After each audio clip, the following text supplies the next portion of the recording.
My guest today is already internationally known as an organist, both at Liverpool Cathedral and at St George's Hall. But Ian Tracey has also a parallel career for many years as the director of the Royal Liverpool Philharmonic Choir. Hello, Ian. Hello, Joe. You're a fixture. You've been there for, at the choir, you know, almost as long as the famous Dr. Wallace, who taught Paul McCartney music. I think I'm creeping up there, yes. I've been 30, this is my 31st season as chorus master at the Phil. Doc Wallace, I think, managed 34.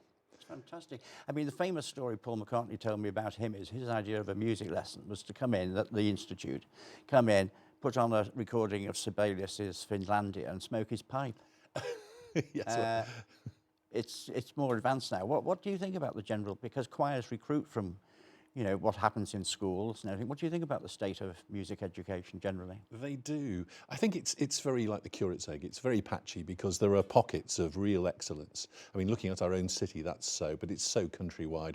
The politicians are sort of trying to pare us down to just core subjects, and yet all the evidence is that, you know, music is so good for the developing mind. It's so good for all of our minds because it requires so many different cognitive skills.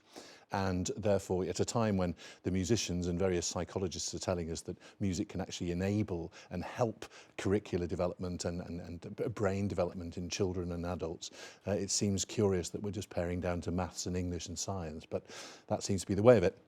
Having said that, there are pockets, as I say, of real excellence in our schools and in particular in this city. And real music teaching is going on there, not just playing a piece of Schubert on a gramophone record and letting the kids try and absorb some culture. There are schools not terribly far from here where the excellence is just astonishing. Very good.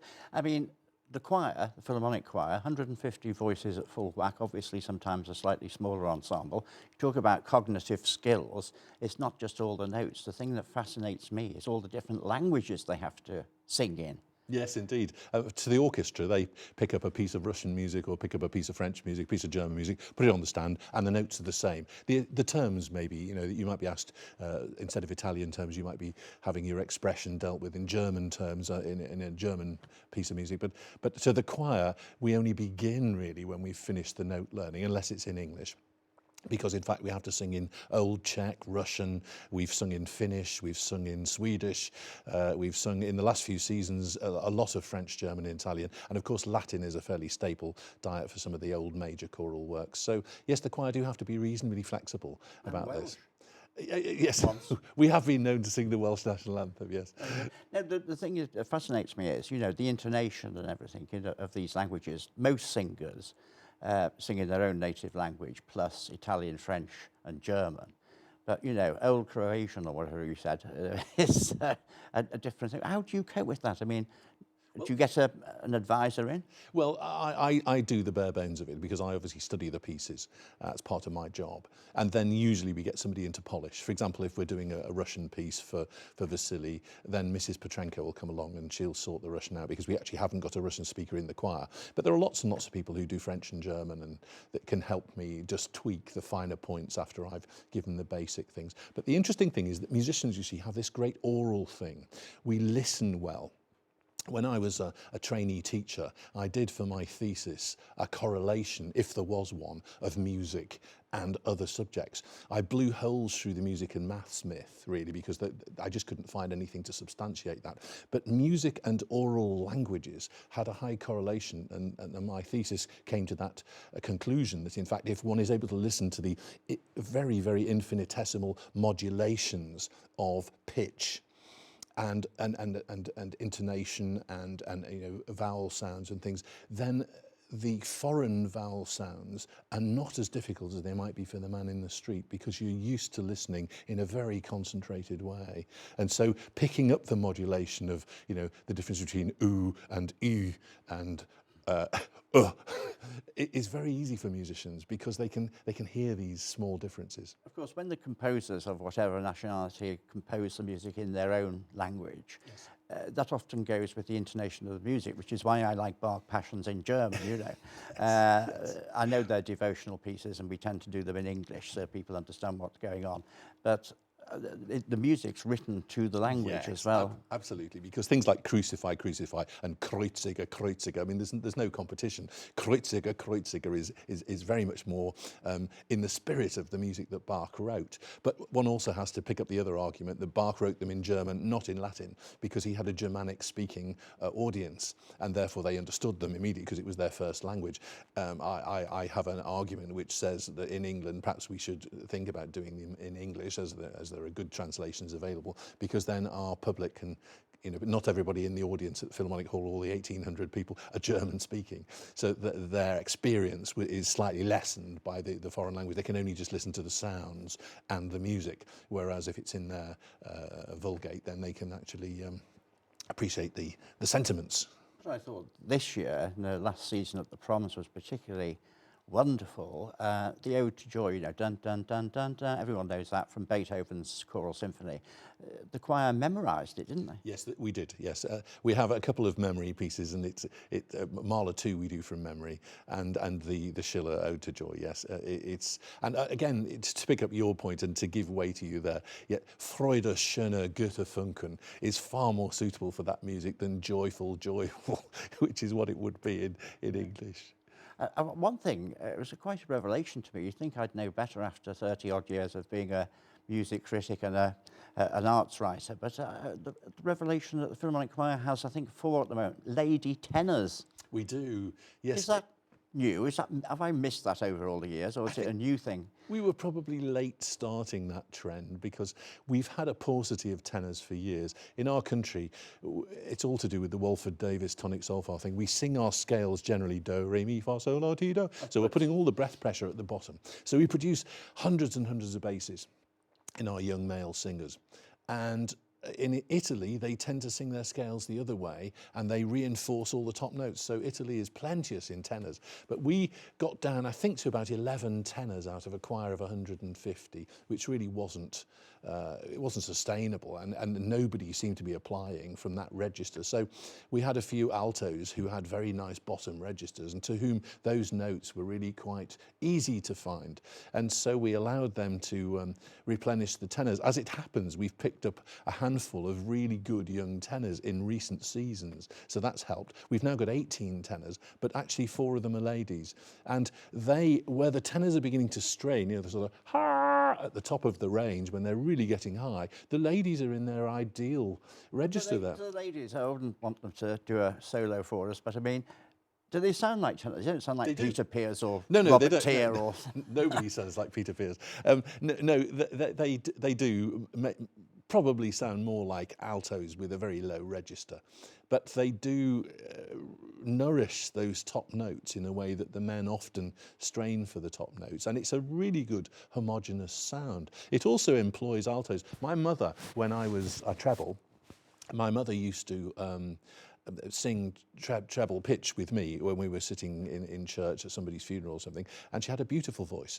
But by the time we were singing at my father's funeral, my mother had a voice which was as low as mine, and this does happen with hormonal changes, and so mother would have been quite happy singing tenor. That was really her register. And so ladies do this, and it's rather nice, rather than saying to people, well, thank you very much for 30 years wonderful service to the Philharmonic, goodbye, because your voice now isn't an alto voice. It's rather nice to be able to redeploy them in another part and gain all that experience. Now, for many years, you did the Cathedral choir in concert with being the organist. And of course, boys' voices are breaking earlier. And Simon Preston, one of your esteemed colleagues who was at the Abbey and at Christ Church, Oxford, said to me once that it was like getting all your best china and smashing it every 7 years because you have to start retraining them. Yes. But of course, the great thing about the Philharmonic choir, at least they sustain their usefulness. They do indeed, although, Anno Domini does affect the voice. And so we have lots of current altos who were sopranos, and I move the choir around. I've moved some tenors down to the basses, a choir master is like a good gardener. You have to tend all your little seedlings, you have to water and nourish, you have to prune where necessary, and occasionally you have to root out or burn up and throw away, But you also do a fair amount of what one might say, Sir David Wilcox used to call it muck spreading. And a choir master is like a good gardener, and you watch your shoots and you watch the way the garden's growing, and you can't let something overrun. So you can't have 75 sopranos in a choir of 150 because. So the choir master acts like a good gardener, pruning and moving around and putting things into the light and slowing things down, and it's constant care, and you ignore that at your peril because in fact the weeds get up and choke the thing. And there are choirs I've conducted where young Miss Jones is 92 and old Miss Jones is 98, and they're still singing in the choir and still trying to sing the parts that they sang when they first joined in their 20s, and that's really not sustainable. Moving the plants round. Yes, we'll talk in the second half actually about the metaphor of gardening, because there's the vexed subject of some of them of auditions. Indeed. It's not a lifetime contract. Indeed, every 3 years I have to see them. Yes. Yes, see me at the bottom of your the homework. doctor will see you now.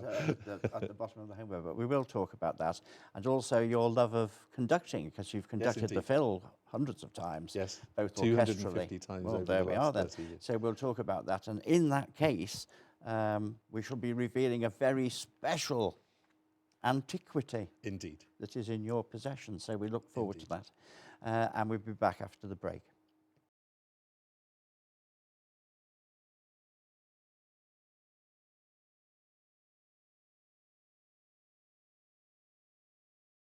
Welcome back, and my guest today is Tracey. He's here in his many capacities, but he's here today as the chorus master of the Royal Liverpool Philharmonic Choir, who has a very busy time coming up with the Christmas concerts. When do they start? Well, really, the 4th of December is my first one, yes. That's for the Royal Liverpool Hospital in the Cathedral, and then it just runs till Boxing Day. Right through your schedule, but the Philharmonic choir carols at the Philharmonic Hall. Yes, we have 5 carol concerts. The Philharmonic, we call them the Spirit of Christmas now, but basically it's the old carol concerts with a new look. You've got John Suchet with you? We have indeed, yes. John's, I think, now in his 7th year as narrator for the carols. Excellent. No, it's always a great occasion, and Tremendous. You're doing the echo carols for me. So Indeed, yes, that's indeed. Fantastic.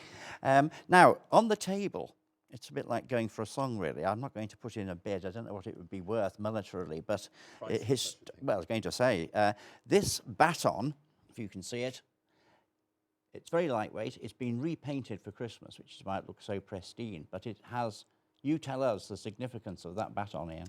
It was Sir Adrian Bolt's, and in fact, Bolt used to use a larger, longer baton than just about anybody in the business, and I'm now, one of very few people that do that. They all have little 6-inch knitting needles and like to throw their bodies around all over the place. Sir Adrian reckoned that the conductor should be not seen, but only heard. And in fact, everything should really be in the movement of the stick. He wrote several books, one of which is called The Point of the Stick.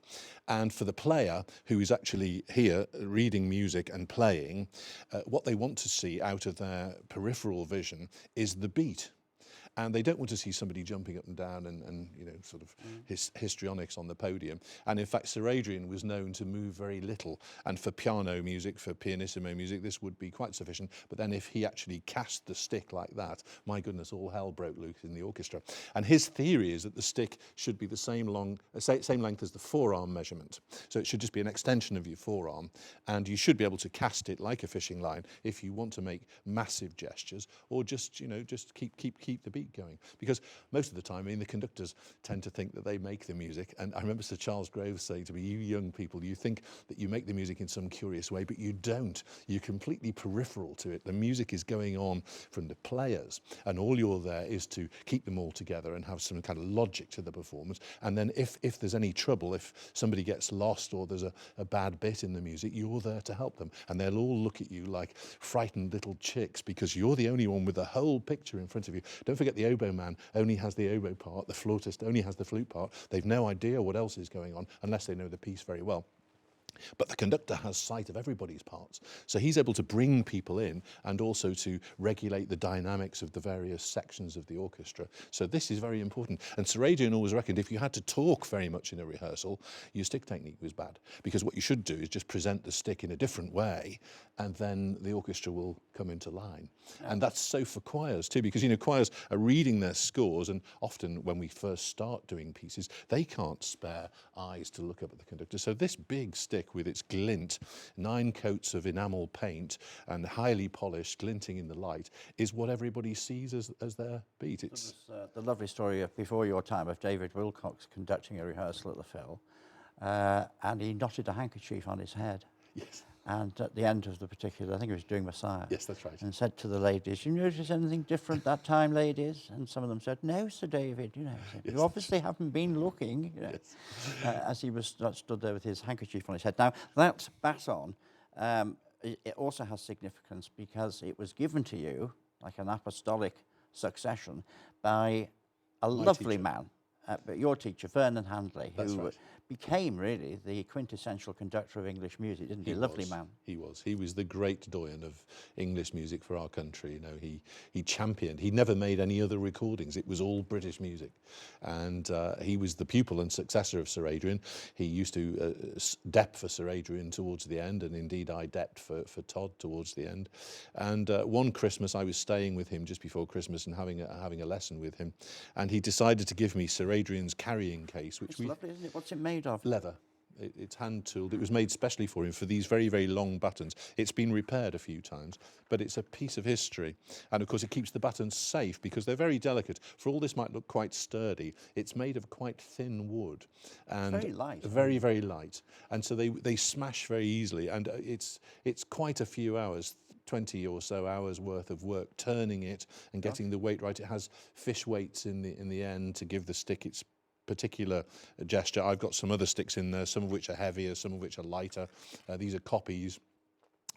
They all do different things, and so Todd thought this would protect it, and he just thought that Adrian would really rather like to think of Todd actually handing the baton on as one would in a relay race. It is indeed. Handing on the baton. Well, there So we I are. got the baton, and sadly, a couple of years later, Todd died, far too young.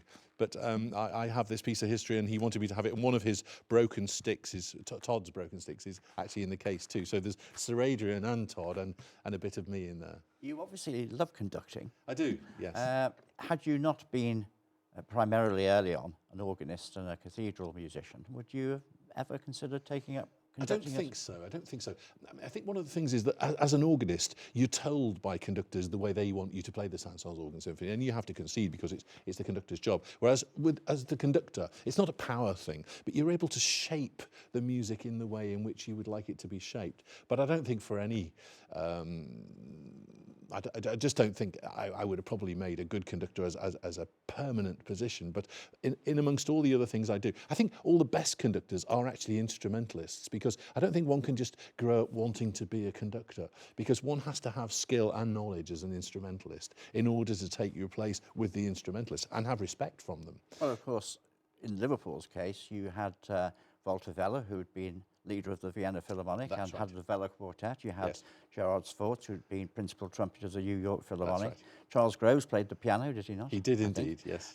So it does help, if you know what goes on under It the does. bonnet. Yes, it does. Yes, and I think it's necessary for the mutual respect. The players realise, they hear you play an organ concerto, they realise you're actually, a soloist along with them, and they'll therefore respect your point of view in the way in which if you just, I'm a conductor. There was a lovely story about a conductor who used to pick on various musicians and say, "Can you play from bar whatever?" And then they didn't like that way being picked out singly. And then he picked up his baton, gave a downbeat, and nothing happened. That's right. And the leader leant forward and said, "Oh, by the way, maestro, that's how you sound on your own." That's the sound of a conductor, yes. Yeah. Complete silence. Yeah. Just going back, finally, to something we did touch on before, and this auditioning process, not in too much detail, but the idea of, I'm a member of the Philharmonic Choir, you can't assume you are forever, so there's a constant, you're talking about gardening. Constant renewal, yes, and so there should be. You are given a place in the Philharmonic Choir for 3 years, the chief executive, whose right it is to do so, writes to you and says, I offer you a place. I'm advised by my chorus master and the external advisor, we have one of those as well, that you may have a place for the next 3 years, and then you sign up. But then at the end of the 3-year period, you get notice that you're due another audition, and rather like a checkup at the doctor's, you know, we make sure your blood pressure's okay and your cholesterol's okay. So there are oral tests, there are sight reading tests, there's a solo which you have to provide us with. And I don't just get to do this alone, and I'm very glad of that. There's an external who, rather like university externals, is chosen every 3 years. So I sit with somebody for 3 years. So the whole choir has the same external for their duration of the entire choir's auditioning. Makes it more objective. It does they indeed. Can't accuse you of. And he writes completely independently to me, and I write independently to him. And at the end of the day, we have to be of a mind, a consensus, that this person, you know, is able to have another 3 years, or they're not.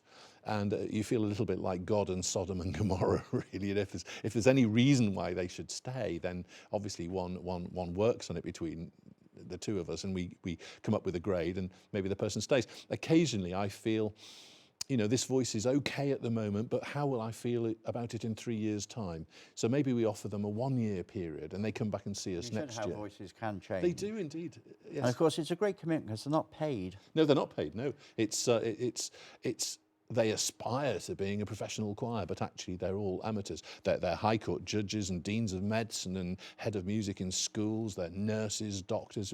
It's amazing the professions we have in the Phil. But they're actually, as musicians, they're of course amateur musicians, but they're amateur musicians that aspire to professional standards, because we're on a professional platform with critics, national and local newspaper critics. We have a professional orchestra, we have professional conductors, and often 4 or 5 professional soloists. So in every way, it's a professional production. Well, some of the best singers and actors I've seen in my career have been amateurs, as in not paid, but they're jolly good at what they do. And of course, associated with something like the Phil and as prestigious, it can't just be, well, let's have an effort. Yes. It has to be. It has to be. Bang yes. on. It has to be absolutely tip-top, yes. It's very good. And this very busy time coming up for you. I'll give one more plug, by the way, that I need to do, and that is on December the 8th. Yes. Where's that? In the Cathedral list? In the Cathedral. 2 cathedral choirs, Metropolitan Cathedral and the Anglican Cathedral Choir, doing Handel's Messiah with Maestro Tracey and probably Sir Adrian Bolt's baton. Indeed, yes. So that'll be something to get into a Christmas mood. And I know that most people wind down for Christmas. You wind up. Yes, I think you once said in the Echo that I'm the busiest man on Merseyside, almost arguably more busy than Father Christmas. Indeed. But I love it. It's great. And so many different sort of ensembles that I work with, so many different venues. It's brilliant. And it's all Christmas and it's all great fun. Absolutely fantastic. All power to your baton. And have a marvellous Christmas and New Year, and then you can relax. Thank you very much. My guest today, Ian Tracey. Thank you very much.